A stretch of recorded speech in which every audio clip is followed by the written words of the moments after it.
ผู้สมัครหับเลือกตั้งเป็นสมาชิกสภาแห่งชาติหรือสสสและสมาชิกสภาปฏิบัติแขวงสสขเพศหญิงโดยได้หับการฝึกทักษะเกี่ยวกับการลงโฆษณาหาเสียงเพื่อก้าเกี่ยมความพร้อมในการลงสู่สนามการเลือกตั้งเพื่อก้าเกี่ยมความพร้อมให้แก่ผู้สมัครขับเลือกตั้งเป็นสมาชิกสภาแห่งชาติหรือสสส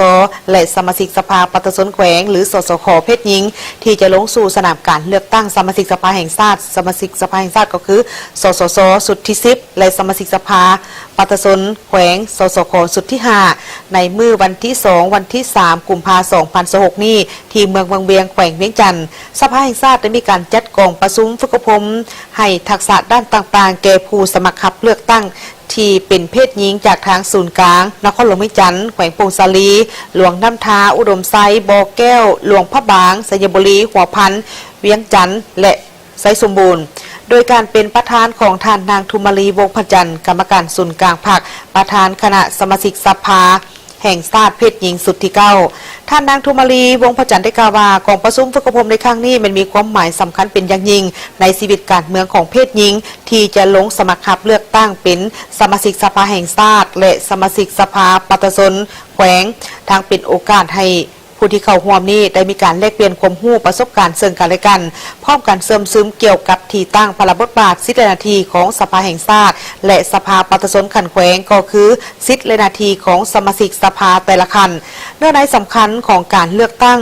เอกสารที่พัวพันกับการเลือกตั้งรวมไปถึงการยกระดับความรู้ความเข้าใจเกี่ยวกับการโฆษณาพบกับประชาชนผู้ที่มีสิทธิ์เลือกตั้งทักษะของการเว้าภาษากายมารยาทการนุ่งถือทักษะในการให้สัมภาษณ์ต่อสื่อมวลชนและอื่นๆที่เป็นองค์ความรู้อันพื้นฐานที่จำเป็นให้แก่ผู้สมัครรับเลือกตั้งเพื่อก้าเกี่ยมความพร้อมลงสู่สนามของการเลือกตั้งพร้อมกันนี้ผู้แทนของประชุมยังจะฝึกการปฏิบัติตัวจริงเพื่อสร้างความมั่นใจให้แก่ผู้ที่เข้าร่วมในการโฆษณาหาเสียงในการเลือกตั้งและเปลี่ยนบทเรียนประสบการณ์ท่านยังให้เกี่ยวข้องให้ผู้ที่สมัครรับเลือกตั้งจงสุมสติปัญญาเข้าในการค้นคว้าและฝึกปฏิบัติตัวจริงให้สามารถนำเอาบทเรียนจากกองประชุมของการฝึกอบรมครั้งนี้ไปหมุนไส้เข้าในการลงสมัครรับเลือกตั้งของแต่ละท่านให้เกิดประโยชน์สูงสุดและใช้ในการเฮ็ดให้การเลือกตั้งในครั้งนี้สามารถเลือกได้สมาชิกสภาแห่งชาติและสมาชิกสภาปฏิบัติแขวงเพศหญิงให้ได้30ส่วนห้อยตามลำดับก็คือตามระดับคาดหมายที่วางไว้